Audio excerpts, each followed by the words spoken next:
Good evening, everyone. Welcome to Aspirant Dream Civil Services. How are you all? Hope so you all are doing good.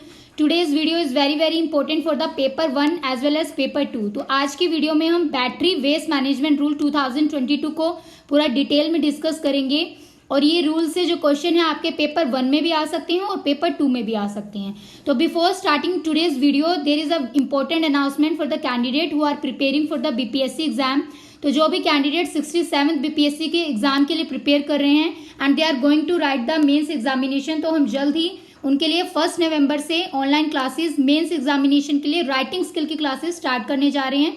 तो पूरी complete details के लिए आप हमारे WhatsApp पर query put कर सकते हैं related with the modules of mains examination. और जो भी कैंडिडेट 68th बीपीएससी एग्जाम के लिए प्रीलिम्स एग्जाम के लिए प्रिपेयर कर रहे हैं तो उनके लिए भी हम ऑनलाइन क्लासेस स्टार्ट करने जा रहे हैं जल्द ही. तो आपको कोई भी जानकारी चाहिए हो इसके लिए तो आप हमारे व्हाट्सएप पर क्वेरी पुट कर सकते हैं रिलेटेड विद दिस.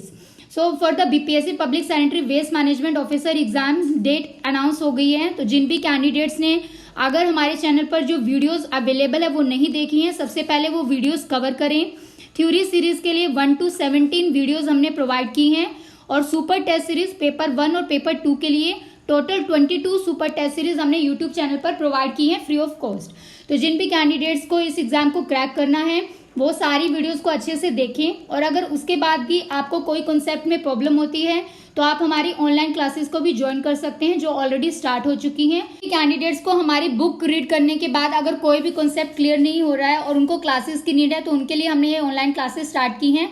और सुपर टेस्ट सीरीज के लिए भी हम अराउंड 5000 क्वेश्चंस की प्रैक्टिस यहाँ पर करवाएंगे आपको पेपर 1 और पेपर 2 के.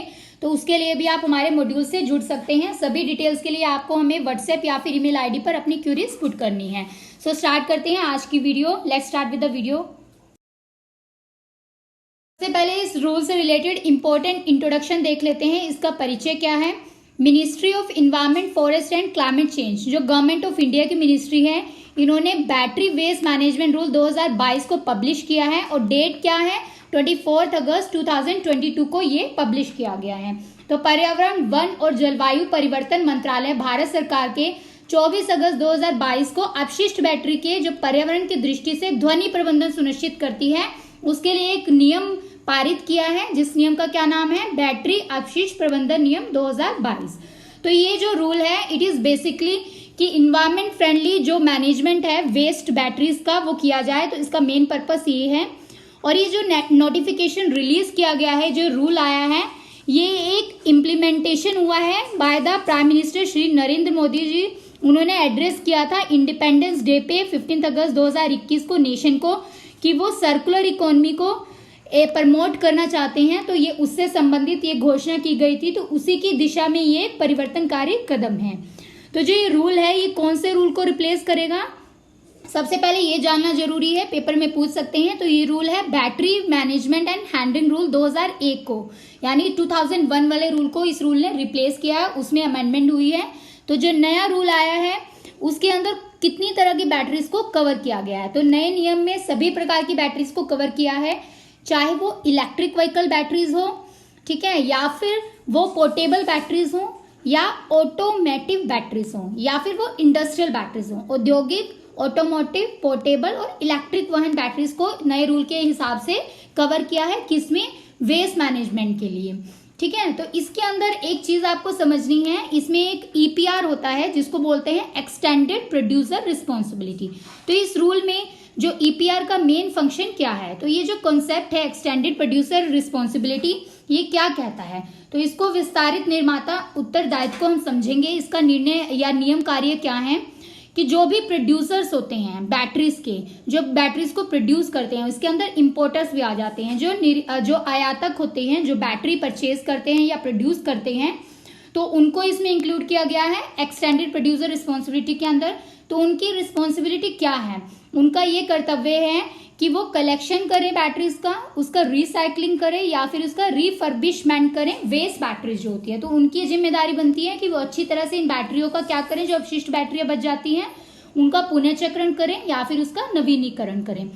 सो जो ये ईपीआर के अंदर जो एक्सटेंडेड प्रोड्यूसर रिस्पॉन्सिबिलिटी है तो इसमें उनको जिम्मेदार है, उनकी जिम्मेदारी है, दे आर रिस्पॉन्सिबल कि जो यूज है रिकवर्ड मटेरियल का फ्रॉम द वेस्ट वो नई बैटरीज में किया जाए। तो जो भी वेस्ट बैटरीज है उनको रिसाइकल करने के बाद उसका रीयूज करना है। तो ये किसकी रिस्पॉन्सिबिलिटी है? जो ऑलरेडी प्रोड्यूसर्स हैं, जो बैटरीज को प्रोड्यूस कर रहे हैं, या फिर वो इंपोर्टर्स है। तो ये नए रूल के हिसाब से ये चीजें आपको याद रखनी है। इस रूल को हम अच्छे से डिटेल में कवर करेंगे, इसका पूरा विस्तार में देखेंगे कि रूल में क्या क्या चीजें हैं जो आपके सिलेबस में भी मेंशन है और आपके पेपर में आ सकती हैं। सबसे पहले जो इन्वायरमेंटल कंपनसेशन है, पर्यावरण मुआवजा क्या होता है? तो जो प्रिंसिपल है पोल्यूटर पेज प्रिंसिपल जिसको बोला जाता है, प्रदूषक भुगतान सिद्धांत, तो इसके अंदर जो इन्वायरमेंटल कंपनसेशन है वो इम्पोज किया जाएगा। किसके लिए इम्पोज किया जाएगा? अगर कोई नॉन फुलफिलमेंट करता है एक्सटेंडेड प्रोड्यूसर रिस्पॉन्सिबिलिटी टारगेट का, ईपीआर का जो हमने अभी बात की है, यानी रिसाइकलिंग करने का।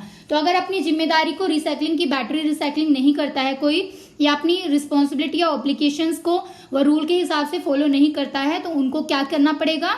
उनके ऊपर क्या लगाया जाएगा? एक कंपनसेशन उनको देना होगा या मुआवजा देना होगा। ठीक है, तो जो फंड्स हैं अंडर द कंपनसेशन, इस मुआवजे के तहत जो फंड है वो क्या क्या फंड है? तो वो फंड जो है they are collected under the environmental compensation. तो उनको किसके रूप में फंड्स को क्या किया जाएगा? कलेक्ट या इकट्ठा किया जाएगा। जो पर्यावरण क्षतिपूर्ति है उसके आधार पर इसको कलेक्ट किया जाएगा। ठीक है, तो जो इन्वायरमेंटल कंपनसेशन है it shall be utilise in the collection and refurbishment या recycling of uncollected and non recycle waste batteries. Fund है, इसके तहत जो कंपनसेशन जो मुआवजा आएगा उसको कहां पर इस्तेमाल किया जाएगा, उपयोग किया जाएगा? जो पर्यावरण क्षतिपूर्ति के तहत जो एकत्र की गई यानी इकट्ठी किया गया जो फंड होगा उसको गैर एकत्रित और गैर पुनर्नवीनीकरण अपशिष्ट बैटरियों के संग्रह के लिए यानी कलेक्शन के लिए और उसके नवीनीकरण यानी रिसाइकलिंग के लिए उनको इस्तेमाल किया जाएगा। ठीक है, तो इसमें रिसाइकलिंग क्या है यानी पुनर्चक्रण को समझते हैं डिटेल में। जो ईपीआर है यानी जो एक्सटेंडेड प्रोड्यूसर रिस्पॉन्सिबिलिटी है, ये कहता है कि जो वेस्ट बैटरीज हैं सभी जिनको कलेक्ट किया गया है they are sent for the recycling and it prohibits the disposal in the landfill and incineration। तो जो एक्सटेंडेड प्रोड्यूसर रिस्पॉन्सिबिलिटी है वो ये कहता है, वो ये अनिवार्य करता है कि जितनी भी अपशिष्ट बैटरियां हैं जिनको एकत्रित किया गया है, इकट्ठा किया गया है और उनका पुनर्चक्र और नवीनीकरण के लिए उनको भेजा जाएगा, तो उनका लैंड फिलिंग नहीं करना है और क्या नहीं करना है, उनका भस्मीकरण नहीं करना है। तो उनके डिस्पोजल के लिए ये दोनों चीजों को इसको प्रोहिबिट किया गया है as per the new rule, तो इसको बैन कर दिया गया है। तो जो प्रोड्यूसर्स हैं दे कैन एंगेज देमसेल्फ और authorise any other entity for the purpose. तो जो वेस्ट बैटरीज को प्रोड्यूस कर रहे हैं निर्माता हैं, तो उनको क्या करना पड़ेगा? उनको स्वयं ही संलग्न करना होगा कि उनको किसी संस्था से as per the rule they have to setting up the new industries और एंटरप्रेन्योरशिप उनको लगानी पड़ेगी। किसके लिए? बैटरीज को कलेक्ट करने के लिए, उनका रिसाइकलिंग करने के लिए जो वेस्ट बैटरीज बचती हैं, यानी जो पुणे चक्र और नवीनीकरण है उनके लिए भी उनको नए उद्योग की स्थापना करनी होगी। किनको? जो उद्योगपति हैं, जो निर्माता हैं, जो बैटरीज को प्रोड्यूस कर रहे हैं। ठीक है, तो ये हो गया हमारा रिसाइकलिंग का। देन उसके बाद ऑनलाइन पोर्टल का क्या रोल है? रूल के तहत एक मैकेनिज्म बनाया जाएगा, एक सेंट्रलाइज्ड ऑनलाइन पोर्टल बनाया जाएगा। किसके लिए? ईपीआर सर्टिफिकेट जो है उनको एक्सचेंज करना है बिटवीन द प्रोड्यूसर्स और रिसाइकलर्स। तो जो वेस्ट बैटरीज की रिसाइकलिंग कर रहे हैं या जो प्रोड्यूस कर रहे हैं और अगर वो ईपीआर के रूल को फॉलो कर रहे हैं तो उनको क्या करना होगा? आपस में सर्टिफिकेट्स को एक्सचेंज करना होगा कि उन्होंने अपनी जो ऑब्लिगेशंस है प्रोड्यूसर्स की उसको फुलफिल कर दिया है। यानी जो नियम उत्पादक हैं उनके दायित्व को पूरा करने के लिए जो उत्पादक हैं और पुनर्चक्रण करताएं हैं उनके बीच में एक ईपीआर प्रमाण पत्र का आदान प्रदान होगा, एक्सचेंज होगा। As per the new rule जो नया नियम आया उसके तहत जो न्यू टेक्नोलॉजी और इन्वेस्टमेंट है उसके बारे में देख लेते हैं। नई प्रौद्योगिका या निवेश क्या है? तो इसके अंदर minimum percentage of recovery of material को मैंडेट किया गया है, यानी कि जो भी बैटरीज हैं, वेस्ट बैटरीज हैं, उसमें से मिनिमम कितना उनको रिकवर करना है उसको मैंडेट किया गया अंडर दिस रूल। और जो न्यू टेक्नोलॉजी और इन्वेस्टमेंट है रिसाइकलिंग की उसको इसमें मेंशन किया गया है। साथ में जो इंडस्ट्रीज हैं उनके पास क्या क्या न्यू बिजनेस अपॉर्चुनिटीज हैं रिसाइकलिंग करने के लिए, वो सारी चीजें इस रूल के अंदर मेंशन की गई है। तो इन नियमों के तहत जो बेकार बैटरी है उनसे जो सामग्री की वसूली है उसकी एक न्यूनतम प्रतिशत अनिवार्य की गई है, जिसमें रिसाइकलिंग और नवीनीकरण उद्योग में जो नई प्रौद्योगिका या निवेश है वो आएंगे और वो अपना व्यापार कर सकते हैं। यहाँ पर उनको अपॉर्चुनिटी यानी अवसर दिए गए हैं। नेक्स्ट जो इसके अंदर जो बैटरीज हैं उसका रिसाइकलिंग यानी पुनर्चक्रण में क्या क्या चीजें दी गई हैं। तो जो रिसाइकलिंग है इसमें प्रिस्क्राइब किया गया है कि कुछ अमाउंट ऑफ रिसाइकल मटेरियल जो है वो न्यू बैटरीज के लिए क्या किया जाएगा, इस्तेमाल किया जाएगा। तो इसमें जो डिपेंडेंसी है न्यू रॉ मटेरियल की वो कम हो जाएगी और इससे नेचुरल रिसोर्सेज भी क्या होंगे, सेव हो जाएंगे। तो इन बैटरीज का रिसाइकल यानी पुनर्चक्रण का क्या फायदा है, बैटरीज बनाएंगे तो उसमें क्या कर सकते हैं, कुछ मात्रा तक जो पुनर्नवीनीकरण की सामग्री है उसको उपयोग कर सकते हैं, उसका इस्तेमाल कर सकते हैं और नई बैटरी में जो कच्चे माल की निर्भरता है वो भी इसमें क्या हो जाएगी, कम हो जाएगी और साथ साथ में जो प्राकृतिक संसाधन है उनकी भी बचत होगी। तो ये इसके रिसाइकलिंग के फायदे हैं। उसके बाद जो इफेक्टिव इम्प्लीमेंटेशन और कंप्लायंसेस क्या है इसके, यानी जो प्रभावी कार्यान्वयन और अनुपालन इस रूल के अंदर क्या मेंशन किए गए हैं। तो इसमें जो इम्प्लीमेंटेशन है इस रूल को लागू करने के लिए ऑनलाइन रजिस्ट्रेशन करना होगा, ऑनलाइन पंजीकरण जरूरी है, रिपोर्टिंग करनी होगी, ऑडिटिंग और एक कमेटी बनानी होगी जो मॉनिटर करेगी कि क्या ये रूल अच्छे से लागू किया जा रहा है कि नहीं किया जा रहा है। तो इसके अंदर मेजर्स लिए जाएंगे which are required for the removal of difficulties. मान लीजिए किसी को इस रूल को फॉलो करने में या इम्प्लीमेंट करने में कोई भी दिक्कत आ रही है, प्रॉब्लम आ रही है, तो इस रूल के तहत एक कमेटी बिठाई जाएगी जो मॉनिटरिंग करेगी for the implementation of this rule. तो इसकी ऑडिटिंग होगा, इस नियम की जो कार्यान्वयन है उन पर निगरानी की जाएगी। अगर कोई भी समस्या आती है तो उसको दूर करने के लिए एक कमेटी यानी समिति जो है वो बनाई जाएगी। तो इसमें जो इलेक्ट्रिक व्हीकल्स हैं उनका क्या फ्यूचर है, उनका भविष्य क्या है इलेक्ट्रिक व्हीकल्स का एज पर दिस रूल। तो जो इलेक्ट्रिक व्हीकल्स हैं, मान लीजिए जो ट्रांसपोर्ट सेक्टर है हमारे इंडिया के अंदर, this is one of the major contributor to the CO2 emission. तो ट्रांसपोर्ट व्हीकल से क्या निकलता है, सबसे ज्यादा कार्बन डाइऑक्साइड का उत्सर्जन होता है। तो it is account for the 1/3 of the particulate matter emission. तो जो पर्टिकुलेट मैटर PM होता है, PM 2.5 और 10, तो उसका CO2 कितना काउंट करता है, 1/3, उसका 1/3 भाग जो है वो एमिशन होता है किससे, ट्रांसपोर्ट सेक्टर से। तो इसमें जो डीकार्बनाइज करना है यानी कार्बन डाइऑक्साइड की मात्रा को कम करना है ट्रांसपोर्ट सेक्टर में, तो उसके लिए जो ट्रांजिशन टू क्लीन मोबिलिटी है यानी क्लीन एनर्जी की तरफ मूव करना है और इसमें जो इलेक्ट्रिक व्हीकल्स हैं उसका और ज्यादा उसको प्रमोट करना है। लाइक जैसे कि इलेक्ट्रिक कार्स और बाइक्स आ गई हैं, तो उसके लिए इस रूल में ये चीजें मेंशन की गई हैं कि परिवहन क्षेत्र में जो डीकार्बनाइज है उसको करने के लिए इलेक्ट्रिक वाहनों के नेतृत्व में स्वच्छ गतिशीलता के लिए एक सर्वोपरि यानी एक मीन्स प्रायोरिटी यहाँ पर दी गई है। तो इलेक्ट्रिक मोबिलिटी क्या है, यहाँ पर इलेक्ट्रिक मोबिलिटी क्या होती है, it is a option to meet these commitment. तो जो भी कमिटमेंट्स हैं while packed with the innovative business solution, मान ली इससे इलेक्ट्रिक बैटरी से इलेक्ट्रिक व्हीकल से जो भी चीजें कंपनीज वगैरह डील कर रही हैं, they have to meet these commitments, उनको इस रूल को फॉलो करना होगा, इस कमिटमेंट्स को फॉलो करना होगा and they are packed with the innovative business solution. और इनको एक एप्रोप्रिएट टेक्नोलॉजी भी इस्तेमाल करनी होगी और जो इसके लिए व्हीकल्स के लिए जो इंफ्रास्ट्रक्चर है उसको भी साथ में क्या करना होगा, सपोर्ट करना होगा, यानी कि उपयुक्त तकनीक का उनको इस्तेमाल करना होगा और समर्थन बुनियादी जो ढांचा है उसको भी उनको इसमें इस्तेमाल करना होगा। तो इसमें जो इलेक्ट्रिक व्हीकल है उसको ज्यादा से ज्यादा क्या करना है, प्रमोट करना है and it is required to regulate the disposal of battery technology. तो इस रूल के तहत जो डिस्पोजल ऑफ बैटरी टेक्नोलॉजी है उसके लिए न्यू टेक्नोलॉजीज को रेगुलेट करना होगा, अच्छे से उसको विनियमित करना होगा और साथ में इलेक्ट्रिक व्हीकल्स की तरफ मूव करने पे ज्यादा ध्यान देना है as per this rule. Rule के साथ साथ एक ड्राफ्ट बैटरी स्वैपिंग पॉलिसी आई है, उस नीति के बारे में देख लेते हैं। इसमें रिसेंटली जो नीति हो गया उन्होंने एक ड्राफ्ट बैटरी स्वैपिंग पॉलिसी को भी रिलीज किया था। तो ये एक ऑल्टरनेटिव है जिसके अंदर क्या होगा, एक्सचेंज किया जाएगा जो डिस्चार्ज बैटरी है उनको चार्ज बैटरी के साथ, मतलब जो डिस्चार्ज यानी जो डिस्चार्ज हो गई है जो अभी चार्ज नहीं हो पा रही है तो उनके तहत किसको आदान प्रदान किया जाएगा, इस रूल के अकॉर्डिंग, स्वैपिंग रूल के अकॉर्डिंग जो चार्ज बैटरी है उनसे उनको बदला जाएगा। तो बैटरी स्वैपिंग क्या होता है, तो बैटरी स्वैपिंग में क्या होता है कि जो व्हीकल और फ्यूल है उनको डीलिंक किया जाएगा, यानी कि जो बैटरी वगैरह है उसमें जो इस्तेमाल हो रही है व्हीकल के अंदर उनको डीलिंक किया जाएगा and they can reduce the upfront cost of the vehicles. तो उससे जो अगर उसको डीलिंग कर देंगे व्हीकल को बैटरी स्वैपिंग यानी डिस्चार्ज के अगर उनको एक्सचेंज कर देंगे, डिस्चार्ज की जगह चार्ज बैटरीज उनको दे देंगे, प्रोवाइड कर देंगे, तो इससे उसमें जो कॉस्ट ऑफ व्हीकल है वो भी क्या हो जाएगी, कम हो जाएगी। ये ड्राफ्ट बैटरी स्वैपिंग पॉलिसी है, ये किसको, विजन को सपोर्ट करेगा, जो बैटरी स्वैपिंग टेक्नोलॉजी है उसको भी इसमें बढ़ावा मिलेगा। साथ में जो लार्ज स्केल पे अडोप्शन हो रहा है इलेक्ट्रिक व्हीकल्स का, वो भी क्या होगा, एक अच्छे तरीके से होगा, इफेक्टिव मैनर में होगा।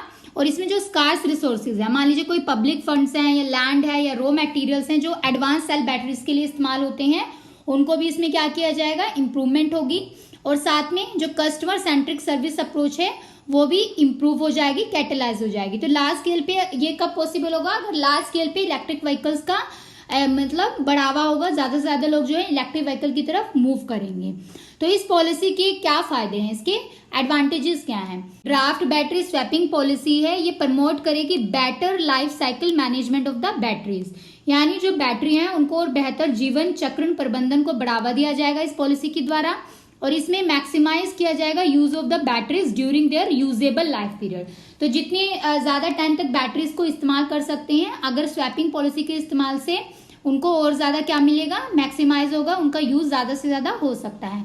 और end of life battery recycling process भी इससे क्या होगी, और ज्यादा इंप्रूव होगी, प्रमोट होगी। तो जीवन के अंत तक जो बैटरी का मतलब एंड लाइफ होता है, उसको बैटरी को किस हद तक रिसाइकल कर सकते हैं, तो वो भी इस ड्राफ्ट स्वैपिंग पॉलिसी के अंदर उसको प्रमोट किया गया है इस इनिशिएटिव के द्वारा। डिटेल में पढ़ते हैं कि बैटरी रिसाइकलिंग होती क्या है, बैटरी रिसाइकलिंग क्या है और इसके बारे में क्या हम जानकारी और ले सकते हैं जो आपके पेपर 2 में आ सकता है। तो बैटरी रिसाइकलिंग एक ऐसी रिसाइकलिंग एक्टिविटी है जिसका मेन लक्ष्य एम है कि इसमें नंबर ऑफ बैटरीज को रिड्यूस करना है being disposed of as municipal solid waste, यानी कि जो बैटरीज इस्तेमाल हो जाती है वो म्युनिसिपल सॉलिड वेस्ट ना बन जाए और उनको म्युनिसिपल सॉलिड वेस्ट की तरह डिस्पोजल ना करें। तो इस चीज को रोकने के लिए हम क्या करते हैं, बैटरी का पुनर्चक्रण करते हैं। तो बैटरीज जो होती हैं उनके अंदर नंबर ऑफ हैवी मेटल्स और टॉक्सिक केमिकल्स होते हैं, बहुत तरह की भारी धातुएं और जहरीले रसायन भी होते हैं। इसको म्युनिसिपल सॉलिड वेस्ट की तरह अगर डिस्पोज करेंगे, इसका निपटान करेंगे, तो उससे वाटर पोल्यूशन भी बढ़ेगा और साथ में साथ जो सॉइल कंटामिनेशन है उसकी वजह से वो भी बढ़ेगा। तो इस चीज को रोकने के लिए बैटरी रिसाइकलिंग पर ज्यादा जोर दिया गया है कि इसको म्युनिसिपल सॉलिड वेस्ट में इसको ना गिना जाए। तो इसके अंदर जो डिसएडवांटेजेस हैं कि अगर इम्प्रॉपर बैटरी डिस्पोजल करते हैं तो क्या क्या इससे हानि हो सकती है। तो सबसे पहली तो चीज है इसमें पोल्यूशन बढ़ेगा, ठीक है। तो जब भी जो डिप्लीटेड बैटरीज हैं they are tossed in the trash, जब भी कचरे के अंदर मिल जाएंगी और देयर एंड जो है इनका डिस्पोजल जो है अगर वो लैंडफिल के द्वारा होगा तो इससे क्या हो जाएगा, वहां पर अगर बैटरी का लीकेज हो जाता है बैटरी वेस्ट प्रोडक्ट का, तो उससे क्या हो जाएगा, पोल्यूशन हो जाएगा ग्राउंड वाटर का भी और साथ साथ जो सॉइल कंटामिनेशन है वो भी वहां पर बढ़ जाएगा। तो इसलिए जो बैटरीज होती हैं वो कोरोड करती हैं, यानी उनमें करोजन की प्रोसेस जो है वो इजिली अक्कर हो जाती है जो वेस्ट बैटरीज होती हैं, एंड उनका जो केमिकल सोक है वो भी सॉइल के अंदर मिल जाता है और कंटामिनेशन कर देता है ग्राउंड वाटर की भी और साथ साथ सरफेस वाटर की भी। तो इसीलिए जो अनुचित बैटरी निपटान है उसका ये नुकसान है कि वो प्रदूषण करता है। किस तरह का प्रदूषण, सबसे पहले तो जो मिट्टी है उसमें मिक्स हो जाता है, समा जाता है और जो भूजल और स्थायी जल है उसको भी क्या कर देता है, दूषित कर देता है। तो इसलिए जो हमारा इकोसिस्टम है इसके अंदर बहुत सारे एक्वेटिक प्लांट और एनिमल्स हैं जो इस बैटरी के केमिकल से क्या हो जाएंगे, मिक्स हो जाएंगे और उनको भी बहुत मात्रा में हानि पहुंच सकता है, वो भी टॉक्सिक हो सकते हैं। देखते हैं कि जो ये बैटरीज होती हैं इनको रिसाइकलिंग करना क्यों जरूरी है और इनका लैंडफिलिंग क्यों नहीं करते हैं, इसका कारण क्या है। तो हम लैंडफिल फायर्स के बारे में पढ़ेंगे। लैंडफिल फायर्स क्या होती हैं कि जो लिथियम बैटरीज होती हैं they can cause a landfill fire, तो उनसे लैंडफिल में फायर लग सकती है, आग लग सकती है, that can smoulder for many years. ये आग जो है ये बहुत वर्षों तक सुलग सकती है, तो इसलिए इसको लैंडफिलिंग नहीं करना चाहिए बैटरी वेस्ट को। तो इसकी वजह से जो टॉक्सिक केमिकल्स होते हैं लैंडफिलिंग में वो रिलीज हो जाते हैं, एयर के अंदर भी वो क्या करते हैं, नेगेटिव इफेक्ट करते हैं। तो इससे ब्रीदिंग की जो प्रॉब्लम है और ग्लोबल वार्मिंग भी साथ साथ बढ़ता है। तो इसमें डिजीजेस भी होती हैं जो एयरबोर्न डिजीज हैं और साथ में जो पर्यावरण में जो ग्लोबल वार्मिंग का फिनोमेना है ये भी इससे क्या होता है, बहुत मात्रा में बढ़ जाता है। तो इसलिए लैंडफिलिंग को अवॉइड करना चाहिए, किसकी, वेस्ट बैटरीज होती हैं। तो इसका दूसरा जो डिसएडवांटेज है वो क्या है, जो वेपर्स होते हैं जो एक्सपोज होते हैं बैटरीज से, तो वो एटमॉस्फेयर के साथ क्या हो जाते हैं, मिक्स हो जाते हैं, ट्रैप हो जाते हैं और जिसकी वजह से जो लेक्स वगैरह हैं या स्ट्रीम्स हैं in the form of rain वो पोल्यूट हो जाती हैं और एसिड रेन भी कॉज हो सकती है इससे। तो इसके अंदर जो प्रदूषित करने वाली बारिश है वो भी इसका एक कारण बन सकती है और साथ में जो वैश्वीकृत रूप की वातावरण है वो भी इन बैटरियों से क्या हो जाएगी, पोल्यूट हो जाएगी। तो इससे इसकी वजह से स्वास्थ्य को क्या क्या खतरा हो सकता है लैंड फिलिंग की वजह से। तो सबसे पहले जो हेल्थ हैजर्ड्स है इसके वो देख लेते हैं। बड़ा इसका हेल्थ हैजर्ड ये है कि जो बैटरी के अंदर लेड होता है उसकी वजह से जो त्वचा में जलन होती है या फिर आईज में जो इरिटेशन होती है वो इसका सबसे कॉमन हैजर्ड है। तो it is dangerous for the skin के लिए तो डेंजरस है, साथ ही साथ ये आईज के लिए भी डेंजरस है। तो इसमें जो टॉक्सिक मेटल्स होते हैं जैसे कि निकल और कैडमियम होता है, ये जनरली बैटरीज में फाउंड किया जाता है। This is also known as the human carcinogenic. तो ये कार्सिनोजेनिक यानी कैंसर प्रोड्यूसिंग भी हो सकता है जो इसके अंदर टॉक्सिक मेटल्स होते हैं। कुछ ऐसे टॉक्सिक मेटल्स होते हैं जो बैटरीज के अंदर पाए जाते हैं जैसे कि लेड वगैरह होते हैं। ये क्या होते हैं, they are also link to the severe medical issues. तो इससे न्यूरोलॉजिकल डैमेज भी हो जाता है और कंजेंटल डिसेबिलिटीज भी हो सकती हैं। तो इससे जन्मजात वाली जो अक्षमता वाली बीमारियां वो भी फैल सकती हैं और साथ में इससे जो न्यूरोलॉजिकल डैमेज है वो भी उत्पन्न हो सकता है। तो इसके बहुत सारे साइड इफेक्ट्स हैं, इसलिए बैटरी का रिसाइकलिंग करना इज द बेस्ट सोल्यूशन और इसको लैंड फिलिंग नहीं करना चाहिए। रूल से रिलेटेड इंपॉर्टेंट कंक्लूजन देख लेते हैं, इसका निष्कर्ष क्या निकला है रूल का। तो ये जो रूल है इसके अंदर सबसे पहले तो मैकेनिज्म और एक सेंट्रलाइज्ड ऑनलाइन पोर्टल बनाया गया है for the exchange of EPR जो एक्सटेंडेड प्रोड्यूसर रिस्पॉन्सिबिलिटी सर्टिफिकेट है किस किस के बीच में, जो प्रोड्यूसर हैं जो इसको प्रोड्यूस करते हैं या जो रिसाइकलर हैं जो वेस्ट बैटरीज का रिसाइकलिंग कर रहे हैं, तो उनके लिए एक ऑनलाइन पोर्टल बनाया गया है।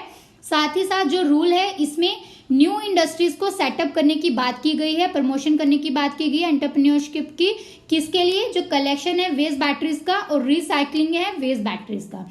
तो नवीनीकरण पुनर्चक्रण के लिए नए उद्योगों की स्थापना करने की बात की गई है।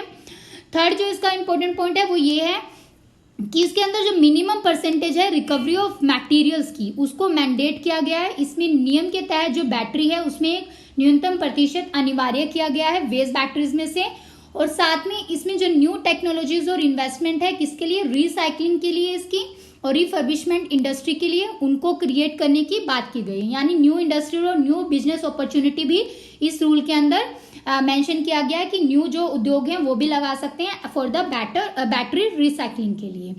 तो इसके अंदर जो use of certain amount of recycle material है वो भी प्रिस्क्राइब किया गया है नई बैटरीज को बनाने के लिए, जिससे कि अगर कोई नई बैटरी बनाना चाहता है तो उसको रॉ मटेरियल भी कम लगेगा अगर वो पुरानी वेस्ट बैटरीज में से कुछ मेटल्स या धातु जो है उसको नई बैटरीज में एज अ रॉ मटेरियल इस्तेमाल कर लेगा। तो इससे जो नेचुरल रिसोर्सेज हैं, प्राकृतिक संसाधन है, उनकी भी बचत होगी। नेक्स्ट पॉइंट ये याद रखना है कि जो ऑनलाइन रजिस्ट्रेशन और रिपोर्टिंग है उसकी भी बात की गई है for the battery waste management और रिसाइकलिंग के लिए, ऑडिटिंग की, और इसमें एक कमेटी भी बनाई जाएगी जो क्या करेगी, निगरानी करेगी, मॉनिटर करेगी कि अच्छे से इन रूल का इम्प्लीमेंटेशन हो रहा है या नहीं हो रहा है। And this is the committee जो कि कोई भी अगर डिफिकल्टी आ रही है for the salient features of rule को इम्प्लीमेंट करने के लिए तो उसके लिए वो सारा काम करेगी, वर्क करेगी। तो इसमें जो पोल्यूटर पे प्रिंसिपल है उसको भी बताया गया है। इसमें एक प्रदूषक भुगतान सिद्धांत आया है जिसमें जो इन्वायरमेंटल कंपनसेशन दिया जाएगा, इम्पोज किया जाएगा, किसके ऊपर इम्पोज किया जाएगा, अगर कोई भी जो प्रोड्यूसर हैं अगर वो नॉन फुलफिलमेंट करते हैं एक्सटेंडेड प्रोड्यूसर रिस्पॉन्सिबिलिटी टारगेट का या अपनी रिस्पॉन्सिबिलिटी और जिम्मेदारियों को नहीं निभाते हैं as per the rule obligation, तो उनके लिए क्या बनाया गया है, पोल्यूटर पे प्रिंसिपल बनाया गया है। तो इसमें जो फंड है these are also collected under the environmental compensation के तहत उनसे फंड इकट्ठा किया जाएगा। ठीक है, फंड इकट्ठा करने के बाद उसको कहाँ इस्तेमाल किया जाएगा, it can be utilise in the collection and the refurbishment या रिसाइकलिंग ऑफ द, अगर कोई अनकलेक्टेड या नॉन रिसाइकल वेस्ट बैटरीज रह जाती हैं तो उनके लिए उस फंड को इस्तेमाल किया जाएगा आगे के लिए। With the important points of the battery waste management rule, तो इससे रिलेटेड आपके पेपर 1 और पेपर 2 में कुछ क्वेश्चंस आ सकते हैं, तो इसको आप अच्छे से सुन लीजिए। अगर नोट डाउन करना चाहते हैं नोट डाउन कर लीजिए, और अगर आपने प्रीवियस वीडियोस नहीं देखी हैं थ्योरी सीरीज 1 to 17 उसको जरूर वॉच कर लीजिए, और सुपर टेस्ट सीरीज को अटेम्प्ट करना बहुत जरूरी है। 1 से 22 तक की सुपर टेस्ट सीरीज कंप्लीट हो गई है और कुछ फुल पेपर टेस्ट सीरीज भी हुई है 1 to 3। अगर आप इन सभी सुपर टेस्ट सीरीज और थ्योरी सीरीज की सोल्व करने के बाद भी अगर आपको रिक्वायरमेंट है और प्रिपरेशन आप अच्छे से करना चाहते हैं with the concept based theories और अच्छे से और क्वेश्चंस की प्रैक्टिस करना चाहते हैं, तो आप हमारे सुपर टेस्ट सीरीज मॉड्यूल 2 के साथ जुड़ सकते हैं, जिसके लिए यहाँ पर व्हाट्सएप नंबर गिवन है ऊपर, तो आप वहां पर हमें मैसेज कर सकते हैं related with the module 2। Super test series में आप ज्वाइन कर सकते हैं, और जिन भी कैंडिडेट्स ने अगर बुक नहीं ली है तो उसके लिए last lot is going on, तो लास्ट स्लॉट खत्म होने के बाद फिर हम बाद में आपको बुक नहीं प्रोवाइड करेंगे। तो जिनको भी बुक चाहिए वो जल्द से जल्द हमारे व्हाट्सएप पर या फिर ईमेल आईडी पर हमें क्यूरीज पुट कर सकते हैं रिलेटेड विद द बुक कि आपके इसके लिए क्या क्या प्रोसीजर आपको फॉलो करना होगा। सो जल्दी मिलेंगे हम न्यू वीडियोस के साथ फॉर द यूट्यूब चैनल पर। एज ऑनलाइन क्लासेस भी रहती है इसलिए डेली वीडियोस जो हैं वो अवेलेबल नहीं हो पा रही हैं, but we are try to give you revision videos हम सोच रहे हैं आपको प्रोवाइड करेंगे जल्दी। तो stay connected with this channel, आप इस चैनल को अच्छे से जुड़े रहिए इस चैनल के साथ, बिकॉज बीपीएससी का जो 67th मेंस एग्जामिनेशन है वहाँ उसके लिए भी आपको बहुत ज़्यादा हेल्प मिलेगी और साथ में 68 के लिए भी हम आपको यहाँ पर वीडियोस भी प्रोवाइड करेंगे और ऑनलाइन क्लासेस भी प्रोवाइड करेंगे। तो आप हमारे टेलीग्राम चैनल से भी जुड़ सकते हैं, एस्पिरेंट ड्रीम सिविल सर्विसेज के नाम से, जहाँ पर इंपॉर्टेंट इन्फॉर्मेशन शेयर करते हैं। और फॉर स्टडी मटेरियल के लिए अगर कोई भी क्यूरीज है तो व्हाट्सएप पर आप पुट कर सकते हैं। तो again thanks for watching this video. जय हिंद।